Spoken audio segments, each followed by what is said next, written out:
حضور نبی پاک صلی اللہ تعالیٰ علیہ وسلم فرماتے ہیں جو شخص چوسر کھیلتا ہے، جس کو شطرنج کہہ لو، تاش کہہ لو، لڈو کہہ لو، ٹھیک ہے، فرمایا فَكَأَنَّمَا سَبَغَ يَدَهُ فِي لَحْمِ الْخِنْزِيرِ وَدَمِهِ او کما قال النبی صلی اللہ علیہ وسلم۔ فرمایا جو جوا کھیلتا ہے، چوسر کھیلتا ہے، وہ ایسے ہی ہے کہ جس طرح اس نے اپنے ہاتھ خنزیر کے خون اور گوشت میں آلودہ کیے۔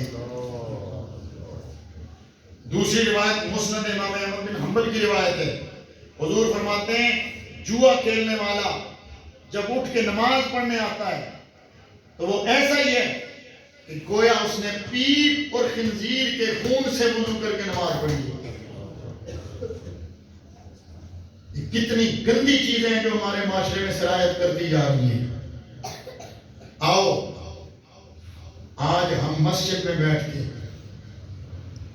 یہ توبہ کرنے کا مطلب یہ نہیں ہوتا کہ آپ شرابی ہیں، نہیں، لیکن کم از کم اگر ہم میں کوئی ہے ان غلط کاموں میں ملوث، وہ یار جو آپ کے ایمان جانے کا سبب بن رہے ہیں۔ شرابی جب شراب پی رہا ہوتا ہے تو ایمان اس سے نکل جاتا ہے۔ جب بندہ غلط کاری کر رہا ہوتا تو ایمان اس سے نکل جاتا ہے۔ چور چوری کر رہا ہوتا تو ایمان اس سے نکل جاتا ہے۔ خدا نہ خواستہ، اللہ نہ کرے اسی حالت میں موت آ گئی تو کس حالت میں ہمیں موت آ رہی ہے؟ اور دوسری روایت میں فرمایا جس حالت میں تم مرو گے اسی حالت میں اٹھائے جاؤ گے۔ جو اس حالت میں مرے گا تو اٹھے گا بھی اسی حالت میں نا، اور جو ذکر کرتے ہوئے مرے گا۔ اس لیے اپنی زبانیں ہمیشہ ذکر سے تر رکھا کرو، ان گندی چیزوں سے نہیں۔ ہم خود بچ گئے، لیکن اگر ہماری اولاد ان کاموں میں ملوث ہوئی، یاد رکھو اس کے بارے میں ہم سے پوچھا جائے گا۔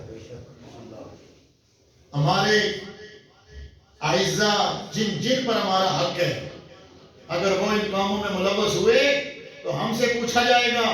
خود تو قاری صاحب تھے، حاجی صاحب تھے، نمازی صاحب تھے، بچوں کی تربیت کی تھی یا نہیں؟ بہت سارے احادیث کا مفہوم مجموعہ میں عرض کر رہا ہوں۔ قیامت والے دن بہت سارے لوگ نیکوکار ہوں گے،